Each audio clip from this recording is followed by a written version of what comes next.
എല്ലാവർക്കും hi. Hydraulic സിലിണ്ടറുകളുടെ അഥവാ പമ്പുകളുടെ ആന്തരിക ഭാഗങ്ങൾ എങ്ങനെ തിരിച്ചറിയാമെന്ന് ഇന്നത്തെ വീഡിയോ നിങ്ങൾക്ക് പഠിപ്പിക്കും. വീഡിയോയിലേക്ക് കടക്കാം. ആന്തരിക ഗിയർ പമ്പിൽ 2 ഗിയറുകൾ ലഭ്യമാണ്. സ്പെയർ ഗിയർ ഒരു വലിയ റിംഗ് ഗിയറിനുള്ളിലാണ്, അതായത് ഔട്ടർ ഗിയറിനുള്ളിൽ ഘടിപ്പിച്ചിരിക്കുന്നത്. ചെറിയ സ്പെയർ ഗിയർ വലിയ ഗിയറിന്റെ ഒരു വശമുള്ള മെഷീനിലാണ്. ചന്ദ്രക്കലയുടെ ആകൃതിയിൽ വേറിട്ട് സൂക്ഷിക്കുന്നു. മറുവശത്ത് സെപ്പറേറ്റർ. ചന്ദ്രക്കലയുടെ ആകൃതിയിലുള്ള സെപ്പറേറ്ററുകൾ ഔട്ട്ലെറ്റ് പോർട്ടിൽ നിന്ന് ഇൻലെറ്റ് പോർട്ടിനെ വേർതിരിക്കുന്നു. ആന്തരിക ഗിയർ പമ്പ് 2 ഗിയറുകളും ഒരേ ദിശയിൽ കറങ്ങുന്നു. ഗിയർ പല്ലുകൾ അൺമെഷ് ആയതിനാൽ ഇൻലെറ്റ് ഭാഗത്ത് ഒരു ഭാഗിക വാക്വം സൃഷ്ടിക്കപ്പെടുന്നു. അന്തരീക്ഷമർദ്ദം ദ്രാവകത്തെ പ്രേരിപ്പിക്കുന്നു. സൃഷ്ടിക്കപ്പെട്ട ഇടം ഗിയറുകളുടെ ഭ്രമണത്തോടെ ഗിയറുകളുടെ ചുറ്റളവിൽ ദ്രാവകം കൊണ്ടുപോകുന്നു. ഔട്ട്ലെറ്റ് പോർട്ടിൽ എത്തുന്നതുവരെ ചന്ദ്രക്കലയുടെ ആകൃതിയിലുള്ള സെപ്പറേറ്റർ ഔട്ട്ലെറ്റ് പോർട്ടിലൂടെ ദ്രാവകത്തിന്റെ തുടർച്ചയായ ഒഴുക്ക് പുറത്തേക്ക് തള്ളപ്പെടുന്നു. പ്രധാനപ്പെട്ട പാരാമീറ്ററുകൾ: 1. ആന്തരിക ഗിയർ പമ്പുകൾ 3500 PSI വരെ മർദ്ദത്തിന് അനുയോജ്യമാണ്. 2. ഫ്ലോ റേറ്റ് അനുസരിച്ച് 2200 CST അഥവാ സെന്റി സ്റ്റോക്സ് വരെയുള്ള വിശാലമായ വിസ്കോസിറ്റി ശ്രേണിയിൽ പ്രവർത്തിക്കുന്നു. 3. പൊതുവെ ശാന്തം. 4. കുറഞ്ഞ ദ്രാവക വിസ്കോസിറ്റിയിൽ പോലും ആന്തരിക ഗിയർ പമ്പുകൾക്ക് ഉയർന്ന ദക്ഷതയുണ്ട്. ഈ പരീക്ഷണത്തിനാവശ്യമായ ഉപകരണങ്ങളും ഘടകങ്ങളും നമുക്ക് ശേഖരിക്കാം. 1. Bench vice 1 number. 2. Allen head socket wrench 1 number. 3. ആന്തരിക snap gear plier 1 number. 4. Gear pump 1 number. 5. O ring. 6. Oil seal അഥവാ എണ്ണമുദ്ര. ടാസ്ക് 1. ജീർണിച്ച ഘടകങ്ങൾ മാറ്റി ഗിയർ പമ്പ് വീണ്ടും കൂട്ടിച്ചേർക്കുക. ഘട്ടം 1. ആവശ്യമായ മുഴുവൻ സീൽ കിറ്റും എടുത്ത് പഴയ സീൽ കിറ്റ് പുതിയതുമായി താരതമ്യം ചെയ്യുക.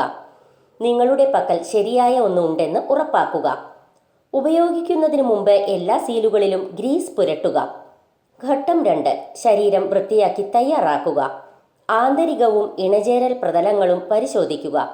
പ്രതലങ്ങളിൽ ബറുകളും പോറലുകളും ഇല്ലെന്ന് ഉറപ്പാക്കുക. ഘട്ടം 3. ബോഡി അസംബ്ലിയിൽ ഷാഫ്റ്റ് സീൽ ഇൻസ്റ്റാൾ ചെയ്യുക. ഘട്ടം 4. ശരീരത്തിലും ഷാഫ്റ്റ് സീലിലും ലൈറ്റ് ലൂബ്രിക്കന്റ് പുരട്ടുക. കൈകൊണ്ട് ബോഡി അസംബ്ലിയിൽ മുദ്ര വയ്ക്കുക. തുടർന്ന് ഒരു ഷാഫ്റ്റ് സീൽ ഇൻസ്റ്റലേഷൻ ടൂൾ ഉപയോഗിച്ച് സീൽ അമർത്തുക. ഇത് മുദ്ര ശരിയായ ആഴത്തിലാണെന്ന് ഉറപ്പാക്കും. ഘട്ടം 5. ബോഡി അസംബ്ലി സ്ഥാപിക്കുക. ഇയറിംഗ് സീൽ ഗ്രോവുകൾ മുകളിലേക്ക് അഭിമുഖീകരിക്കുക. ഘട്ടം 6. വെങ്കലവശം ഗിയറിന് നേരെ അഭിമുഖീകരിക്കുന്ന ഇയറിംഗിന്റെ മുകളിൽ വെയർ പ്ലേറ്റ് വയ്ക്കുക. 0.25 ഡിഗ്രി. പ്രഷർ ഹോൾ ശരീരത്തിന്റെ ഇയറിംഗ് വശത്ത് സ്ഥാപിക്കണം. ഘട്ടം 7. ഡ്രൈവ് ഷാഫ്റ്റിന്റെ സ്പ്ലെയിൻ അറ്റത്ത് ഗ്രീസ് ഉപയോഗിച്ച് ലൂബ്രിക്കേറ്റ് ചെയ്യുക. ശരിയായ ബെയറിംഗ് ബോറിൽ ഡ്രൈവ് ഷാഫ്റ്റും ഇഡ്ലർ ഷാഫ്റ്റും ചേർക്കുക. ഘട്ടം 8. വിന്യാസത്തിനായി ഗിയർ പല്ലുകൾ പരിശോധിക്കുക. ശുദ്ധമായ ലൈറ്റ് ഓയിൽ ഉപയോഗിച്ച് പൂർണ്ണമായ ഗിയർ സെറ്റ് ലൂബ്രിക്കേറ്റ് ചെയ്യുക. ഘട്ടം 9. ബോഡി അസംബ്ലിയിലേക്ക് 2 ഡോവൽ പിന്നുകൾ ചേർക്കുക. ഡോവൽ പിന്നുകൾക്ക് മുകളിൽ ഗിയർ പ്ലേറ്റ് വയ്ക്കുക. ഗിയർ പ്ലേറ്റ് ശരിയായി ഇരിക്കുന്നുണ്ടെന്ന് ഉറപ്പാക്കുക. ഘട്ടം 11. കവർ അസംബ്ലി ഒരു ബെഞ്ച് മെഷീൻ ചെയ്ത പ്രതലം മുകളിലേക്ക് അഭിമുഖീകരിക്കുക. കവർ സീൽ റിംഗ് ഗ്രോവിൽ റബ്ബർ സീൽ റിംഗ് സ്ഥാപിക്കുക. ഘട്ടം 13. വെങ്കലവശം മുകളിലേക്ക് അഭിമുഖീകരിക്കുന്ന തരത്തിൽ വെയർ പ്ലേറ്റ് സ്ഥാപിക്കുക, അതായത് ഗിയറുകളിലേക്ക്. കവറിലെ വൃത്താകൃതിയിലുള്ള ദ്വാരങ്ങൾക്ക് മുകളിൽ പ്രഷർ ഹോൾ സ്ഥിതി ചെയ്യുന്നു. ബോഡി അസംബ്ലിക്ക് മുകളിൽ കവർ അസംബ്ലി സ്ഥാപിക്കുക. ഘട്ടം 15. ടോർക്ക് റെഞ്ച് ഉപയോഗിച്ച് അസംബ്ലി ഉറപ്പിക്കുക. ഘടകഭാഗങ്ങൾ പുതിയത് ഉപയോഗിച്ച് മാറ്റി സ്ഥാപിക്കുകയാണെങ്കിൽ പമ്പ് നിഷ്ക്രിയമായി കുറച്ചു സമയം പ്രവർത്തിപ്പിക്കുക. പ്രീ സെറ്റിംഗ് വെയർ കണികകൾ മായ്ക്കാൻ സോൾവെന്റ് ഉപയോഗിച്ച് കഴുകുക. ശരിയായ പ്രവർത്തനത്തിനായി പമ്പ് പരിശോധിക്കുക. പമ്പ് തിരിക്കുക. ഫ്ലോ റേറ്റ് ഭ്രമണത്തിന്റെ സുഗമത, പമ്പിന്റെ ശബ്ദം എന്നിവ പരിശോധിക്കുക. നിരീക്ഷണം: 1. സ്പെസിഫിക്കേഷൻ അനുസരിച്ച് പമ്പിന്റെ ഫ്ലോ റേറ്റ്. 2. പമ്പിന്റെ പ്രവർത്തനം സുഗമമായിരിക്കണം.